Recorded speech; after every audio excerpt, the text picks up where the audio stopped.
Good morning, and thank you to Professor McCarran for your very kind introduction.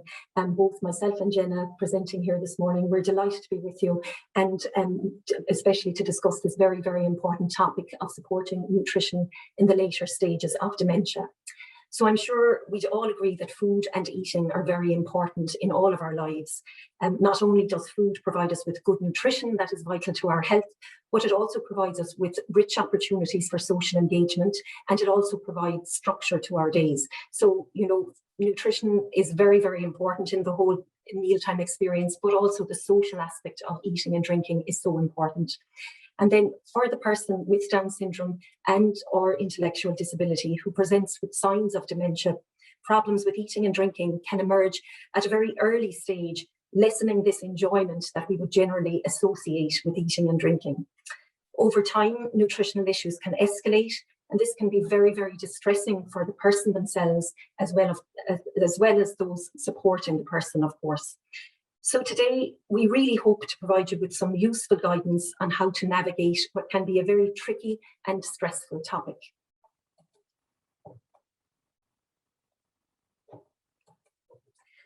So just to give you an outline of today's presentation, you'll see here on my slide what I plan to go through. So I'm going to start off talking about the importance of good nutrition and why it's so important that we prevent malnutrition. I'm then going to progress on to discussing the nutritional challenges associated with dementia. And to set the scene, I'm actually going to start off by addressing the early and middle stages, and then I'm going to look further on to the nutritional challenges that are presenting at that later stage of dementia, when the person is very likely not to eat or drink enough to meet their nutrition and hydration requirements.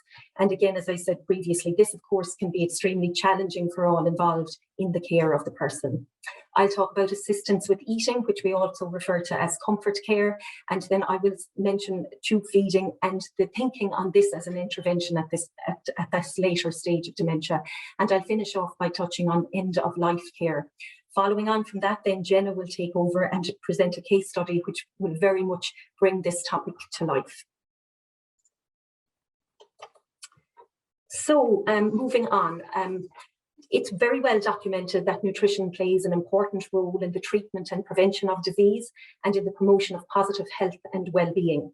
People with intellectual disabilities are known to have a greater incidence of health problems than the general population, and it's very well established that they're a nutritionally vulnerable group. And this finding is very much supported in the IDS-TILDA Wave 3 report, which was published in 2017. So what is good nutrition then? Well, good nutrition means that your body gets all the nutrients that it requires to work at its best.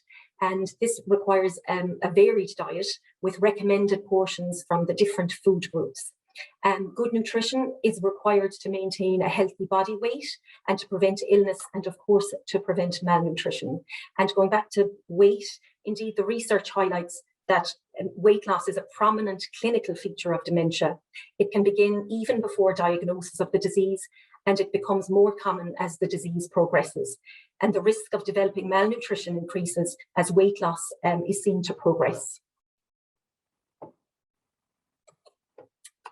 So I referred briefly to malnutrition in that last slide, and I want to talk a little bit more about it now. The goal is very much to prevent malnutrition if at all possible and to treat it quickly once identified. But what is it exactly? Well, malnutrition involves the loss of body weight and muscle mass, and it's associated with adverse outcomes such as those listed here on the slide, which we'll discuss. And it's a very, very common feature in people with dementia.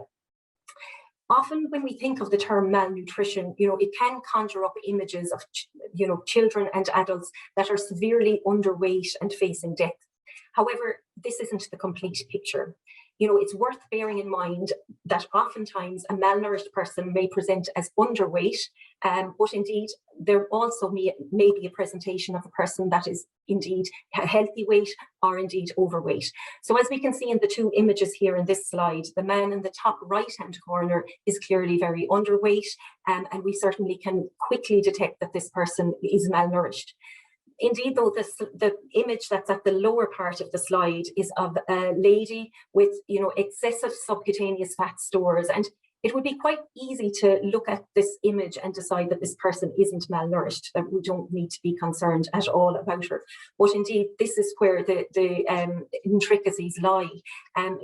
Malnutrition is very much about, the rate of weight loss and it being unplanned weight loss. So, if a person that is overweight indeed, becomes unwell and they lose weight rapidly, they can very, very quickly go into a malnourished state.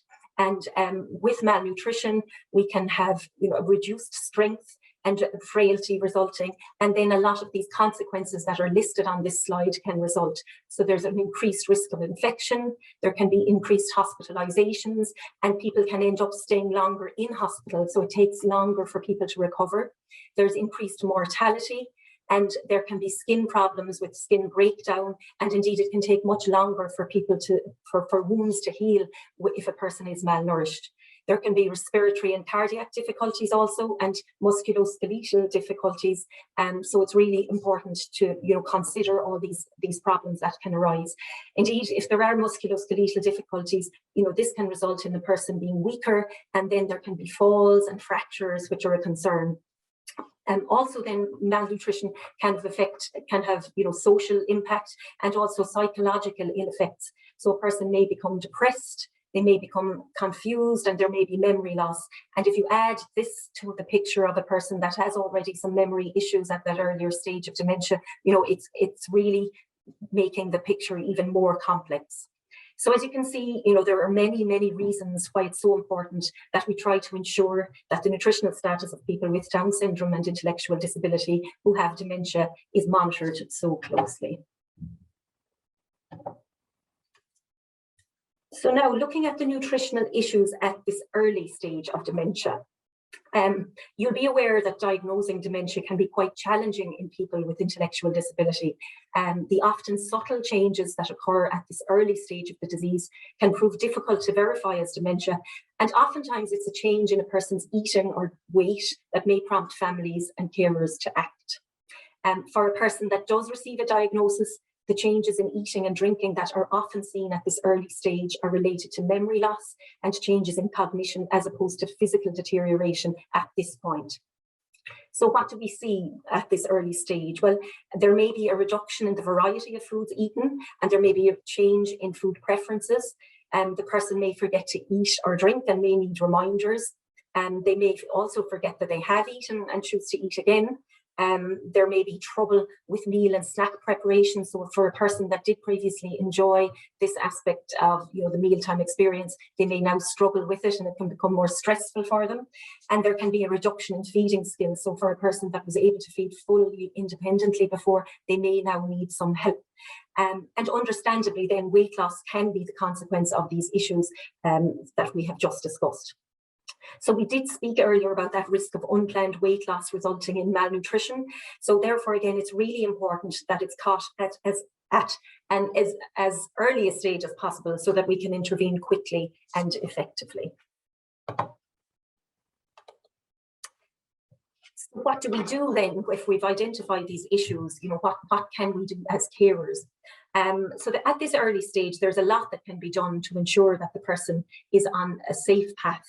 I can't stress enough really the importance of monthly weight checks and nutrition screening if this is available to you.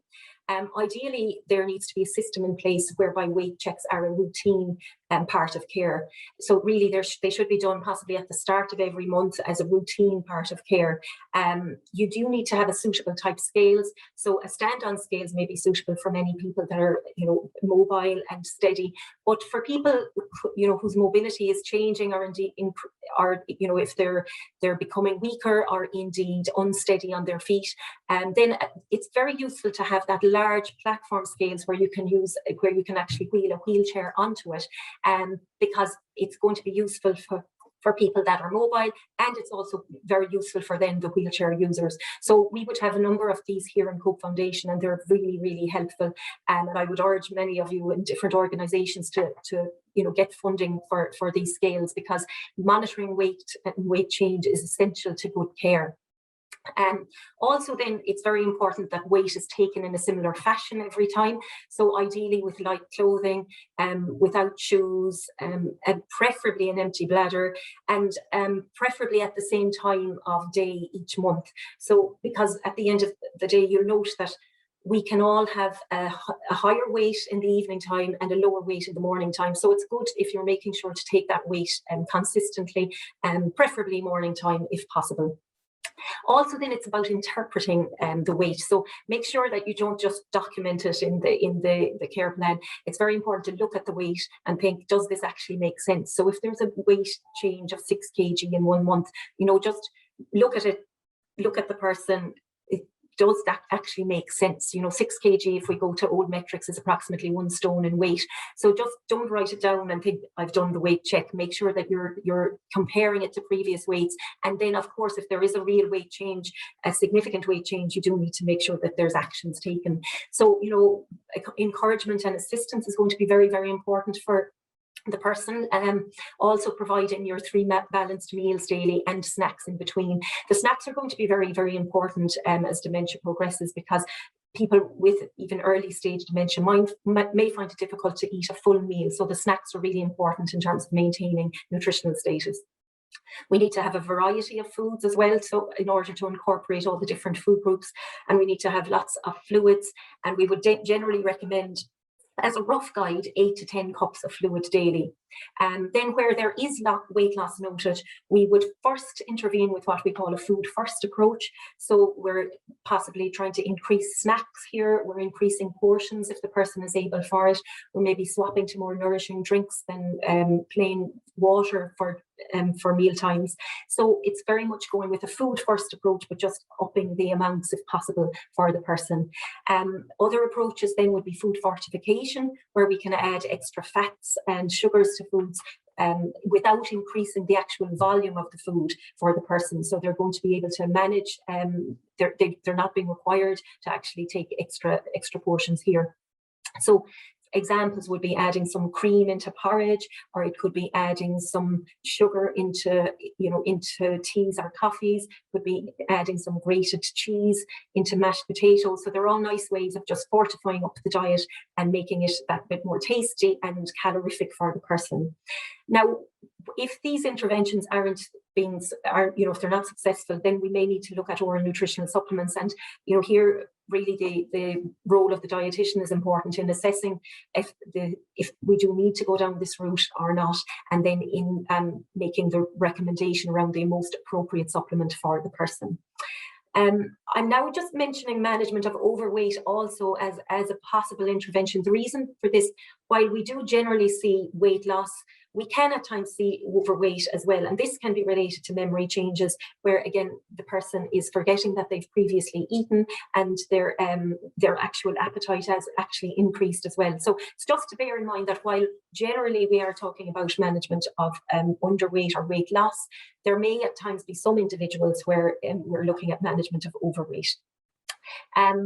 Then referral to a dietitian if necessary, obviously, is going to be really important if issues are becoming difficult to manage and if issues are escalating. And of course, the other MDT members have huge involvement. So the speech and language therapist I would work very closely with around feeding, eating, drinking and swallowing difficulties, which can emerge at this point. And the speech and language therapist would obviously be very involved in communication difficulties that are also present. The occupational therapist then would have a huge role in making some environmental changes as required, and also looking at positioning of, for the person, and the introduction of some adaptive equipment if they haven't already required it. So, it's very, very important that it's a team approach is what I would say in managing nutritional challenges. It's not just the dietitian, it's going to be the team, and in particular, the speech and language therapist and the occupational therapist, and of course, the nursing staff and care staff that are involved with the person, and family members that are also involved. So I did refer to the importance of a varied diet, and really just to explain what a varied diet is, we would feel very much that the food pyramid is a useful tool as it represents all the food groups that we're recommending. Now, I'm not going to go through it in detail at all because time simply doesn't allow today, but I just do want to say, at that early stage of dementia, we're aiming towards using the food pyramid as a guide for those, especially those who are continuing to eat well at this point. As nutritional issues emerge, though, the goals change and the way in which we interpret the food pyramid changes. So we may need to increase intake of certain foods and reduce intake of other foods and so on. And it remains, however, though, that we do wish to try to incorporate foods from all the different shelves for as long as possible in order to achieve an adequate intake of a broad range of nutrients. If we're able to get that broad range of nutrients, then we would hopefully not need to go down that route of vitamin and mineral supplementation, apart from a vitamin D supplement, though, which all people with Down syndrome and intellectual disability should be on, and indeed, the population as a whole, really. And in 2020, the Food Safety Authority of Ireland would have come out with a recommendation that older adults should take a supplement of 10 to 15 micrograms per day. And indeed, I know Tilda also made recommendations last year with a recommendation of 15 to 20 micrograms for most at-risk groups. And this would include, of course, people with Down syndrome and intellectual disability. So it is just to bear this in mind that vitamin D is a particular nutrient that should be considered. People with intellectual disability are at higher risk of deficiency, and they're at higher because of possibly lesser time outdoors at times. Also, the number of different medications that a person are on, for example, anti-epileptic drugs and steroids, can impact vitamin D metabolism. So just to bear those things in mind. And also then, of course, if the person isn't weight bearing, their bone density is going to be lower. So that vitamin D supplement is just something to look out for and make sure that they're on. And also, there's been much talk about it during COVID, this pandemic as well, and the role that it can play in at least minimizing the effect of COVID in people that do contract the condition. So now looking at the middle stages, here there's a number of different issues that can arise at this stage, and the person can previously may have forgotten to eat and drink, but this can actually escalate further during this stage. There can be a reduced attention span at meal times. The person can be distracted by patterns, so it's better to possibly have plainer tableware, etc. for the person. There can be an increased loss of interest in their food. There can be a reduced sense of smell at this point, and also taste changes can become very, very obvious at this point. There can be a loss of ability to use cutlery, so indeed the person may need much more support at meal times, and then they may also find it difficult to communicate that they are hungry. So that's another issue. And then there can also be, for some people, there can be an increase in activity levels, which results in increased energy requirements. So they're pacing more, they're finding it difficult to remain at the table at meal times. But for many, indeed, for many people with Down syndrome and intellectual disability, it's a decrease in activity levels that we may see. There will be further positioning difficulties and further FEDS difficulties, and weight loss and malnutrition can all become even more further exacerbated. There can be skin integrity issues, constipation can result, there can be nutritional deficiencies. So, really the picture is becoming more and more serious at this point. So I'm going to just pick out a couple of areas and how we might manage them. So I'm going to look in particular at managing poor intake and weight loss, and also taste changes. So again, we're back very much to what we mentioned earlier about the monthly weight checks and nutrition screening if it's available. This is really, really important. So again, it's about, identifying weight loss very quickly and getting in as quickly as possible. So that's I'm not going to labour on that point anymore. I think I hopefully made it clear earlier. The little and often meal pattern can often be something that's encouraged at this point, because the person is finding it more difficult to manage their full meals. So a little and often meal pattern can certainly facilitate a person still meeting their nutritional requirements. the time of day that suits the person. So making sure that, you know, if that we're noting when the person is maybe more alert, when they have more interest in eating. And you may find that sometimes people have less interest during the morning period, and then as the day progresses, they may indeed have a more, you know, their appetite may increase. So it can be good to make sure that we're aware of this and that we maximise these times when the person, you know, does feel that they're better for eating and drinking. We also want to make sure there's adequate fluids, and with a focus on nourishing fluids at this point, especially if there is poor intake and weight loss. So, you know, we may want to swap over to, you know, milk rather than water at times. We may want to introduce hot chocolates, Ovaltine, cocoa. We may want to go with fruit juice instead of, you know, cordials, fruit smoothies. So it can be very good to just go in with these nourishing fluids as opposed to our regular teas, coffees and water, which a person may have previously been taking.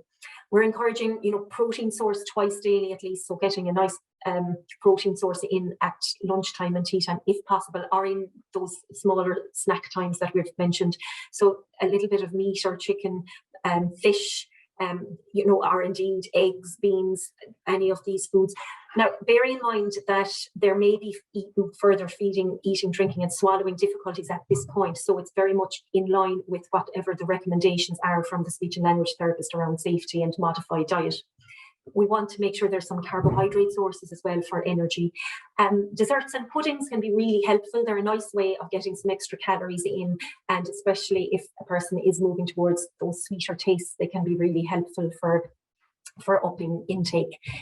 Finger foods can be particularly helpful because if the person has, you know, is at a point where they're not able to manage a fork or a spoon indeed, then they may have a preference to go for finger foods, and it's a nice way of maintaining a person's independence as well. And small snacks. Now, they can also be useful for that person that is mobile, but we want to be very, very careful that they're safe if they are taking food and eating it while walking. You know, it's just this is going to be very much an individualized decision. It wouldn't be something we would recommend for everybody. So again, this is where the whole team may need to be involved in the decision around the suitability of finger foods or small snacks while a person is mobilizing. Favorite foods, then, of course, you know, it's really good to hone in on what the person likes. And, you know, we're not going to be concerned here about the, you know, the nutritional quality in terms of, you know, the healthy eating guidelines. What we're looking more here for is perhaps if there's something high fat, high sugar that they like, and it's nice to get, you know, the good calories in there for them if they do have preferences. So if a person, you know, has an inkling for a chocolate mousse or something, you know, go with it. We would feel it's a nice way of getting those extra calories in, and, you know, it's going to stimulate the taste buds for them. So make sure to try to identify what people's favorite food items are. We mentioned food fortification earlier, so again, it can be very helpful just adding cream, butter, sugar, etc. into foods to just up the calorie content. And we did refer to oral nutritional supplements earlier. So, you know, when all of these other strategies aren't working, oftentimes the nutritional supplements do have a place, but we don't want to go straight in with nutritional supplements either. We do want to try to keep a person's enjoyment of their other foods as much as possible for as long as possible. And again, of course, MDT involvement is essential here. So, you know, no one works on their own or in their own silo in this in management of eating and drinking difficulties. It needs to be a very, I suppose, coordinated, multidisciplinary approach. So then, just a word on taste changes and changes in food preferences. So these can occur for a number of reasons. So firstly, part of the brain that is responsible for taste and food preference may be affected. Taste buds can weaken as we get older, so we need a stronger flavour to get the same taste. And then the different ways that this can manifest, a lot of the time people they go for the sweeter foods. So they may just move away from their savoury options and tend to always be choosing that sweeter food. And, you know, again, we're going to go with this as much as possible. So what you can do to make foods more sweet, maybe offer some naturally sweet foods to begin with. So, you know, sweet potato, for example, peppers, carrots, and maybe even add a coating of honey. So you're still getting the veg in there, but you're making it that bit further sweeter for the person so that it may enhance their interest in the food. You may want to use some extra sauces like sweet and sour sauce, tomato sauce, cranberry sauce. And again, don't be afraid to, you know, I suppose, be bold here. You can, why not add tomato sauce into something that you mightn't consider in normal circumstances. The idea is that we want the person to enjoy their food, and if that sweeter taste helps them to take something, why not? So, you know, again, your mashed potato, maybe some tomato sauce added into it might enhance their interest in the food, and then you're getting that carbohydrate in there through that route. Fruit can also be added to savoury food, so you might present some, you know, some pineapple with some ham. Again, this is very much dependent on safety recommendations, so from the SLT, you know, so it's really important to bear that in mind. There might be some sliced banana in with a curry, and there could be applesauce with pork, you know, so nice ways of enhancing the sweetness of a food. But as I said, just bear in mind that we want to make sure that it's done in a way that is safe for the person. And then, of course, your milk-based desserts, so your custards, milk puddings, etc., and just adding a little bit of jam or honey here can be very helpful in making the food that bit sweeter. Now, so let's move on to nutritional issues at that later stage of dementia. I know time is moving on. So at that later stage, you know, the behavioural, emotional and physical changes that take place all impact the person's nutrition very, very significantly. So the person may be unable to recognise food. They may at this point be holding food in the mouth for longer, and which can be risky, of course, from a safety point of view. There can be food refusal, and it's very, very common at this point, and it's very, very difficult for families to manage as well, and carers, so it's a very stressful time. And the person may just not be able to open their mouth at this point. They may be turning their head away when food is offered. Feeding, eating, drinking and swallowing difficulties can escalate further at this point, with dysphagia being very significant for the person. And then, of course, the results of all of these issues can be dehydration, constipation, weight loss, malnutrition. So, you know, these are very, very serious points at this stage of the disease. So the goal, I would say, at this point, it very much moves from meeting nutrition and hydration requirements and preventing malnutrition to now keeping the person comfortable and supporting the carers through this most difficult experience. This can be tricky as well, you know, because it's a change in mindset. Up to this, we've been probably focusing on trying to maintain that weight. And it's not that we're forgetting all about it now, but the goal is more so about keeping the person comfortable and supporting the carer as much as possible. So it can be tricky for the carer to change that mindset from, you know, it being more about nutrition and hydration to keeping that person comfortable. There has been such an emphasis for so long on weight, and oftentimes, you know, people are hesitant to allow weight to drop because of, you know, scrutiny through, for example, HICWA, who would come in and obviously are looking at making sure there's the best care possible. So sometimes people may be anxious that, look, there's going to be weight loss here. What can we do to prevent it? But at this point, we need to just be very confident in knowing that the goal is keeping the person comfortable, supporting the care, and that it is a natural stage of the disease for the person to possibly lose weight at this point. And the way then that we would manage would be assistance with eating, or also referred to as comfort care. So the person should be supported to eat and drink for as long as they show an interest and can do so safely. And the MDT involvement should be present, of course, to address changes to the environment and safety recommendations. And we at all times want to maintain the person's dignity as a priority. We want to ensure that, you know, the person assisting is well known to the person also. Now, it's not that, you know, the person with dementia may not recognize this person anymore, but it's more that that person assisting knows the intricacies of the person, and they know what their likes and dislikes are, they know what way to approach them. So it's really valuable information, and it's really worthwhile making sure that, you know, it is a person that knows them well, because it's going to also just keep that person more comfortable. We would say to prevent small spoonfuls of food and fluids slowly, and allow the person lots and lots of time as required. Also, fatigue is common in this late stage, so it results in very limited intake. And again, if a person is fatiguing, well, we have to be very careful that we're not, you know, trying to encourage them to eat and drink when they're simply not alert and safe to do so. So just accepting again that at this point, we're keeping the person comfortable more so than pushing nutrition and hydration on them. We would very much at this point be avoiding any low calorie, reduced fat, reduced sugar options. Instead, we're going with the high fat, high sugar foods if possible, if the person has an interest in them. Oral nutritional supplements, they can be useful, but what I would say is only if the person accepts them, if they like them. If they don't like them, then I would discontinue them, and I would just go very much with the foods that they are choosing and accepting more readily. And I would say then to recognize when the person doesn't want to eat or drink, and to honor this. This is very much about the dignity of the person again. And remember that the goal is comfort care, and continued weight loss doesn't mean that you're not doing a really, really good job. It simply is part of the disease process for the person.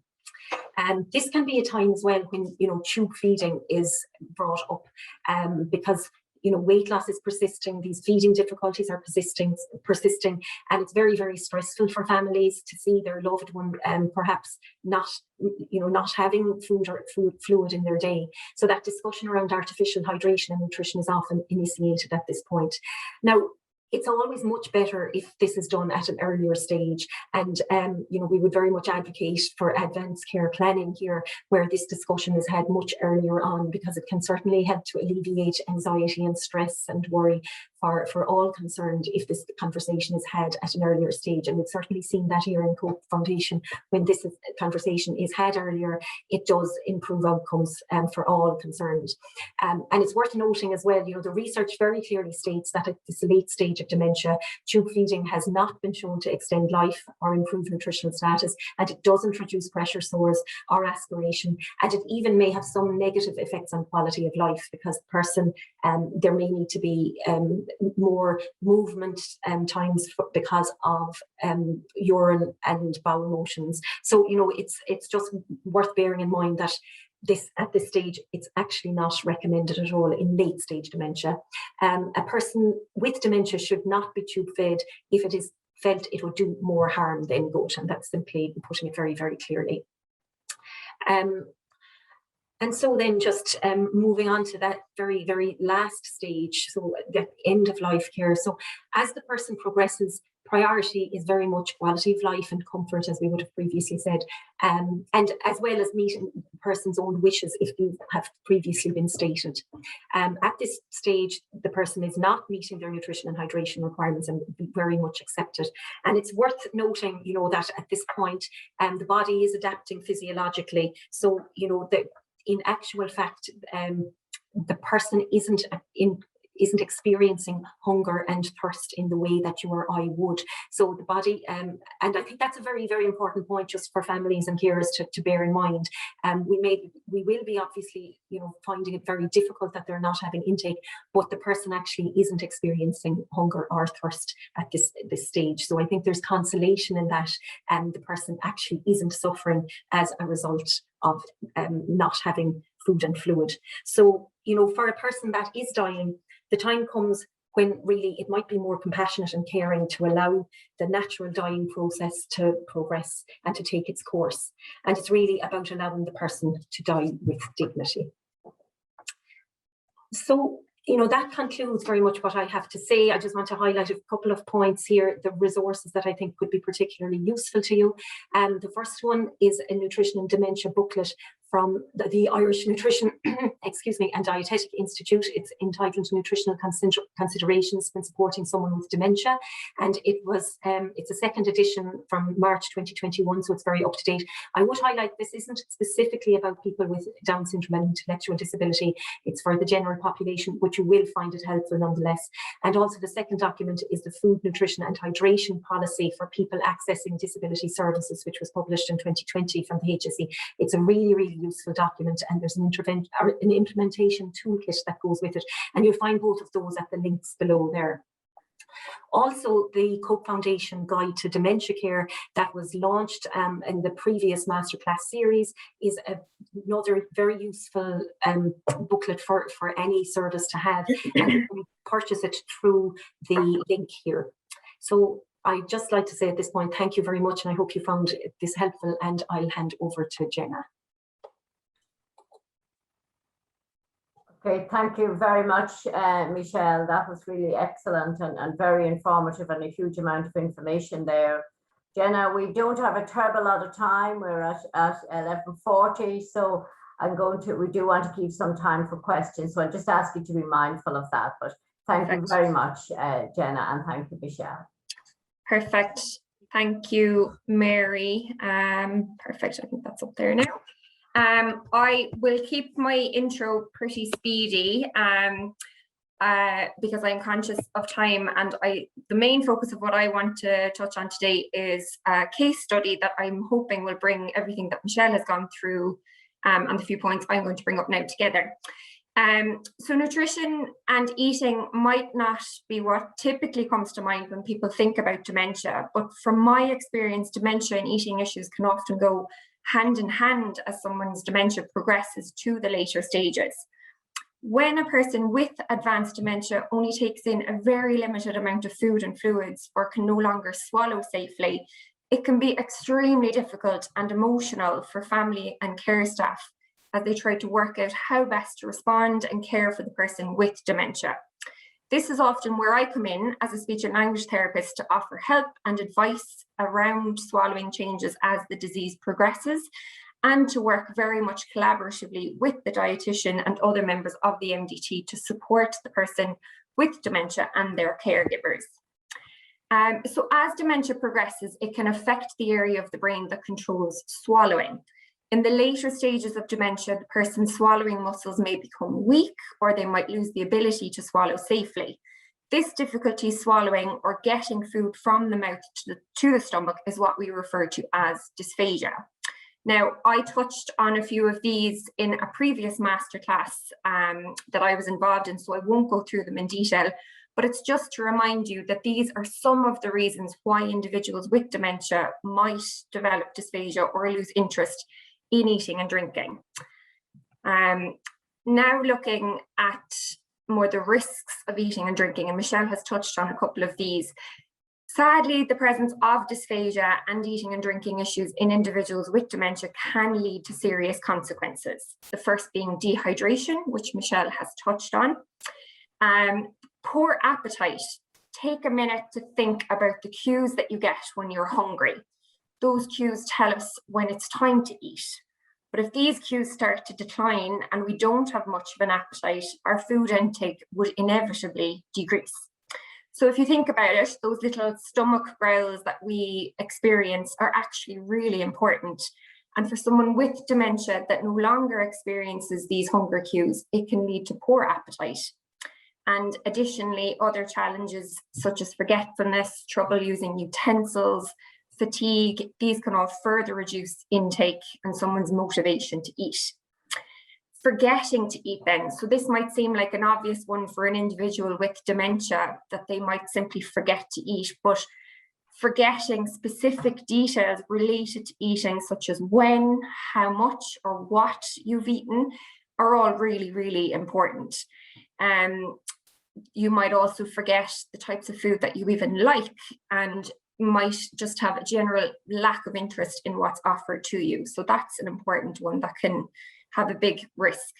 Weight loss and malnutrition, Michelle touched on, and obviously unintended weight loss and poor food intake can really promote malnutrition. Swallowing difficulties, so as I've mentioned, there is growing evidence and concern regarding the presence of eating and drinking and swallowing disorders in this population known as dysphagia. The presence of dysphagia in individuals with dementia can also lead to lung-related complications known as aspiration pneumonia. This is the entry of food or fluid into the lungs and can cause the person to be hospitalized and even be life-threatening. So it's clear that all of these can have a detrimental impact on the person's quality of life, but can also have serious life-threatening consequences. It can be difficult to spot a person having difficulty eating and drinking because of the warning signs in intellectual disability and dementia being so subtle. Some dysphagia signs and symptoms can be noted during or just after meals. You might notice increased coughing, throat clearing, during or after food or drink, a wet vocal quality, or you might notice someone physically struggling with eating. Choking is another overt sign for concern, and something that I think is often considered unrelated, but I'm seeing more and more of now in the later stages of dementia, is the person becoming increasingly fatigued at mealtimes, and similarly food refusal. It's something I'm seeing quite frequently now. Over a longer period of time then, caregivers may notice the person avoiding certain foods, or might identify weight loss, dehydration, or recurrent chest infections, which can develop into pneumonia. So these are all symptoms for concern and something to keep in mind. So I'll move on straight away to our case study. This really brings everything that we've been talking about together. Sadly, this lady has since passed away, but I would like to thank Mary and her family for sharing this content. So Mary is a 61-year-old woman with Down syndrome who was in the late stages of dementia. She also developed late onset myoclonic epilepsy and Down syndrome. Mary attended a day service prior to her changing needs and attended a residential service Monday to Friday prior to COVID-19, and would then stay with her sister at weekends. Unfortunately, Mary's residential site had to close temporarily last year as a result of COVID-19, which meant that Mary went to stay with her sister full-time. It was queried whether this huge change in Mary's routine actually escalated her dementia, as there was quite a rapid decline noted in Mary's skills and presentation following this big transition, despite her family's every effort to provide her with the best possible care and support. At this point, myself and other members of the MDT became quite intensively involved with Mary. She had increased risk of falls due to seizure activity. She was presenting with new behavioural challenges due to her increased anxiety and agitation, in particular around meal times. There was notable change and loss of skills around standing, her mobility, difficulty processing information. There were notable changes in her swallow, and she became fully dependent at mealtimes. Further to this, Mary started refusing food and fluids, and weight loss became apparent. Her family became increasingly concerned and overwhelmed, and really looked to us for support and guidance. Mary did also have a hospital admission due to aspiration pneumonia, and required ongoing input and support from the MDT and medical team up to her death. So one of the biggest concerns for Mary's family was that she was constantly refusing food and drink, and this was becoming really stressful for the family. Mary resisted or clearly rejected foods or drinks by saying, no, no, no. She also verbally communicated that she did not want food or fluids by turning her head, covering her face, or moving her body away. So I'm going to show you a quick clip of what this looked like for Mary. And then we'll go through some of the strategies that might help someone who is experiencing similar refusal behaviours.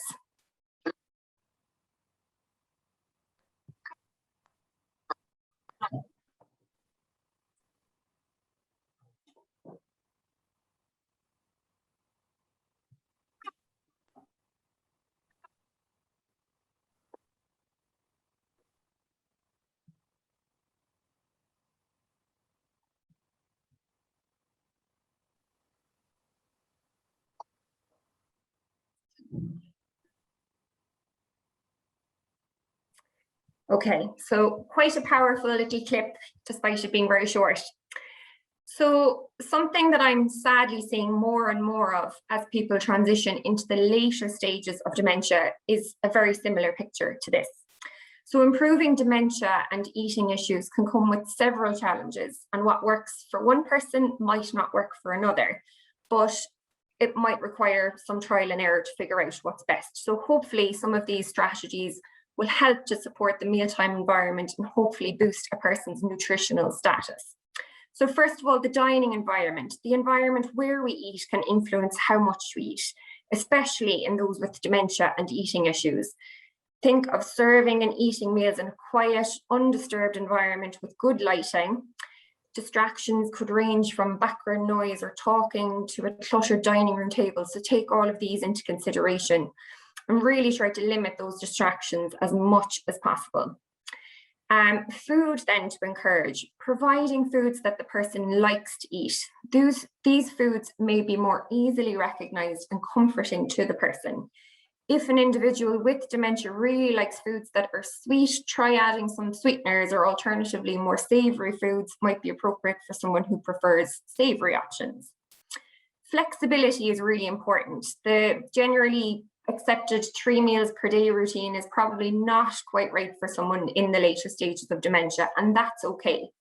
As Michelle mentioned, smaller meals throughout the day can work really well, but let the person choose their meal schedule and be receptive to it. This is where we need to be flexible. Offering small meals when the person is most alert and attentive is more effective in the later stages. Food and fluid modification then. For many people with dementia, the texture of a normal diet can simply present too many risks, in which case specific recommendations may be given by an SLT about making changes to the texture or consistency of food or fluid. This will help reduce the risk of choking and other dysphagia-related complications. And often modification can actually support intake as it makes it easier to eat or drink. Waiting. If the person is engaging in refusal behaviours, as we saw in the video, wait. Allow the person time to sit at the table with the food or drink in front of them, observe them and look for indicators that they might be interested in the food or drink. But if they show that sense of interest, then that's where we can step in and offer assistance as appropriate. Modeling, it's a simple thing, but it's a lovely visual cue. Sit at the table with the person in their line of vision. While waiting, as we've just mentioned, you should model positive mealtime behaviours by eating or drinking within that person's visual line of vision. And then positive, simple language. Keep your language simple. Avoid too many commands or verbal cues. In the video, it's clear that the family are really trying to encourage Mary to take a drink, but with both people communicating with her at once, it can become very overwhelming. I would always acknowledge someone's communication or refusal by discontinuing, reducing my language and allowing time at the table for the person to regulate. So again, that waiting is really, really important. And then the last one I have in here is stop. It's okay to discontinue and to try again later. Don't force feed someone, and it might seem like an obvious strategy to suggest here, but sadly it does happen. And often staff or caregivers believe that they're doing the right thing because they're trying to get food or drinks into the person. But it's okay to stop. Always observe the person's facial expressions, their gestures and non-verbal communication throughout the meal, and watch for signs of fatigue or difficulty and discontinue as appropriate. A common caregiver response to poor food intake that I come across is guilt. And I think it's important to acknowledge that today. Caregivers feel as though they are responsible for how much and what the person eats or drinks. And this is a huge weight for the caregiver to carry. And in addition, when the person is struggling to eat and they're losing weight, this can create other emotions like hopelessness, frustration, grief even. And I think in particular, when mealtimes may have always been a highlight or a social time for the person prior to these changing needs, then that can be really difficult as a caregiver to witness. Caregivers of people with dementia play a critical role in encouraging oral intake and in identifying any of these eating or drinking issues that we've spoken about. But simply put, most dementia and eating issues, especially reduced intake of food or fluids, is not within your control.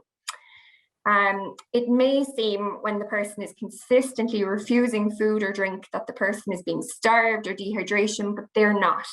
As Michelle mentioned, in those end stages of dementia, the person's food and drink intake tends to naturally decrease slowly over time. And it's thought by these later stages that the hunger and thirst part of the brain is now actually, it's stopping to its function. So it's actually naturally decreasing. The person may also be immobile, so this would mean that they don't require the same amount of calories to sustain their energy levels. Having reduced food and fluid intake and decreased interest in food can be thought of as a natural part of end of life. So it's really important that caregivers keep this in mind. I just came across this quote and I think it's a nice one to end on. The caregiver determines what foods are provided, but the individual determines how much, when, and whether to eat what the caregiver provides. So that's quite a powerful thing to end on, because I know people really relate to that sense of guilt and pressure. And here are just a few points for food for thought to end on. And I'll hand over to you, Mary. I think I skyrocketed through that. But I know the questions are always really useful. So hopefully that little case study will help bring everything there together. Thank you. Thank you very much, Jenna and Michelle. And yes, it did indeed. I think we got a wonderful overview of the nutrition and hydration challenges for people with advanced dementia. And yes, absolutely. I think you're so right to point out that sense of guilt that often caregivers have, that they must get food or fluids into the individual, and often the distress that that causes for them and indeed for the individual themselves. So I think that is really helpful. So we don't have a lot of time, but there are one or two questions, and indeed some of the questions that have came in have already been covered, I think, very well by Michelle and Jenna's presentation. But Evelyn, there is a question that has came in here in terms, what do I do if the person is having difficulty in swallowing medications, which is often a concern? Hello, Mary, and thank you, Michelle and Jenna. That was fantastic presentations. I learned loads from that. But I suppose we would see an awful lot of refusal to take medications, and people with dementia, Michelle and Jenna have both alluded to, can be intolerant of textures. And it's so important at this stage of dementia. The key people that you need to liaise with, I suppose, are the GP who's prescribed the medication, and also the pharmacist is going to be hugely important now, because medications, tablets might be changed to liquids and so on. But the key people that you need to link with are indeed the GP and the pharmacist, who have mountains of advice that they can give on the best ways to administer medications to people who are deeply forgetful and are quite intolerant of having different textures in their mouth, perhaps. Tablets can be changed to liquids, as I said, but I have seen in some instances where I've seen people maybe perhaps opening capsules or indeed crushing tablets.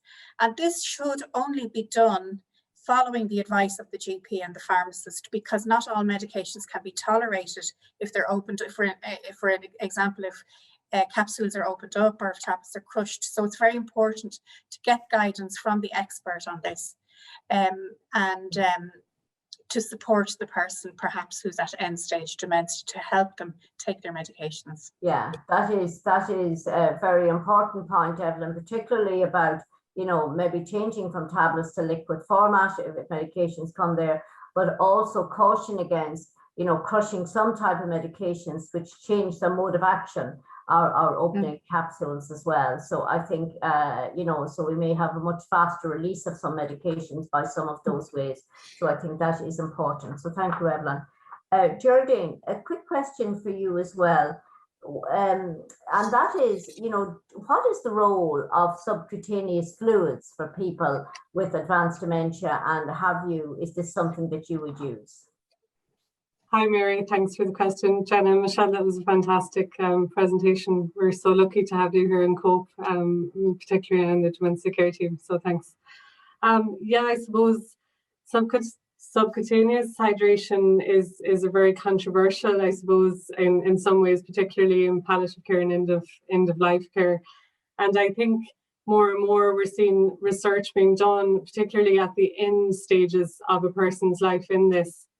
And what we're seeing from the research is that there's really only moderate evidence that hydration has benefits for people at end stages of life. And some of the benefits are really around reducing delirium, which can often be associated with being toxic due to overuse of opioids, and seeing the person as less sedated. But then I suppose the adverse effects are almost outweighing the benefits, in that people who do receive subcutaneous hydration become breathless, have a lot of increased peripheral edema, and also respiratory secretions. So the research, any of the research you read around this will almost say at the end, more research is needed, particularly in the last 3 days or 4 days of a person dying. But most of it is really saying that, like Jenna and Michelle has said, physiologically, the person's brain at that stage, their body's functioning around thirst and hunger isn't there, and therefore it's really more comfort measures at that stage of life. So I suppose it really needs to be done and weighed up the potential risks and benefits for the person on an individual basis. Yeah. For that. Yeah, indeed. And I think at this stage as well, if people, you know, are you know, the evidence base, as you say, Geraldine, for the use of artificial for peg feeding or subcut fluids is quite limited at this stage. But I mean, each person is unique and each person is individual, and all of these decisions should be made on an individual basis. And as Michelle has alluded to in her presentation, it is just so critical that we have, you know, advanced planning, and that these very critical decisions are just not made at a time of very high emotion, when somebody suddenly can't swallow and everybody is stressed. And very often decisions that are charged by high emotion are often maybe perhaps not the best decision. And I do want to say it's also important as well to understand that palliative care have a great expertise in this area, and you may want to consult the palliative care team as well to support some of those issues. There is another question that has come in here on the chat box, and Michelle, I might ask you this. If a person is nil by mouth towards their final journey in life, what are your views regarding food and fluids as part of comfort measures? For example, a spoonful of their favorite food or drink. So Michelle or Jenna, you might want to pick up that. Yeah, Jenna, feel free to add in as well. Very much at this stage, it's about comfort care. You know, if a person is safe to manage small amounts, then we would certainly advocate that these small amounts are given. So if it's their favourite food or fluid and it's going to provide them some moment of enjoyment, and then we would absolutely encourage it. It's very much about the individual, and it would be on an individual basis. So certainly from a safety point of view, and this would be for Jenna to comment on, but I think once if a person is safe from a nutrition point of view, you know, we're not really thinking about calories or anything at this point. It's just taste and experience for the person. So absolutely give them their favourite option once it's safe. Great, thank you. Jenna, do you want to add anything to that? Yeah, I think it's balancing that sense of risk with someone's quality of life in those later stages as well, Mary. So it's, you know, it's being controlled, offer a couple of teaspoons if it's a chocolate yogurt or whatever it is, but looking out for those signs and symptoms of concern that we touched on, and then feeling okay to discontinue or stop if it looks like the person is getting into any discomfort or distress. But I think at those end stages, we really do have to appreciate that kind of oral taste for pleasure as well. So yes, I'd be in agreement with Michelle, just also monitoring those symptoms of concern and maybe discontinuing as appropriate then as well. Yeah, thank you, Jenna. And a further question has came in, and Evelyn, I might ask you, hand this over to you. Sometimes it's hard for family to understand the patient doesn't feel hungry or thirsty at the end stage of disease, but we have no objective way to show it. And perhaps relatives may keep asking for tube feeds. And do you have any way you could prove it to relatives? So I suppose it's all around education. Yes, indeed it is. And I suppose from the outset, we would have met with families from the diagnosis of the disease of Alzheimer's dementia, and we would have built up a relationship with family members right through the disease process, from the early stages, the mid stages, and into the late stages. So we would have had, you know, a good relationship with family members when it comes to discussing, you know, end of life care plans, and indeed discussing issues around feeding and hydration, which, you know, it's very Irish that Irish people are so focused on eating enough during the day, and at end of life it doesn't change. And in my experience, family can become quite it's very emotive, this. So it's just educating family members around what research is out there, but making it non-medicalized, and discussing with families where all our information comes from. I mean, I have often found that families will say, well, their loved one can't express that they're hungry, and they want to know, are they hungry? But I would alleviate their concerns and just discussing where all the research has come from. Indeed, most of the research around end-of-life care and nutrition and hydration has come from end-of-life cancer patients, where they have said themselves, and I think Geraldine touched on this, that they don't experience thirst, they don't experience hunger at this point in time. But what is hugely important is quality of life, and making sure the person is hugely comfortable towards the end of their life. Yeah, and I think, you know, as we have said earlier on, it is about having these conversations. This isn't just a one-stop shop conversation. It is about having these conversations earlier on in the disease process, and families understanding what it could expect perhaps as dementia progresses, and some of the issues, whether it is new onset seizure activities, whether it is changes in mobility, and then whether it is changes in nutrition and hydration. I think I will have to close it there. We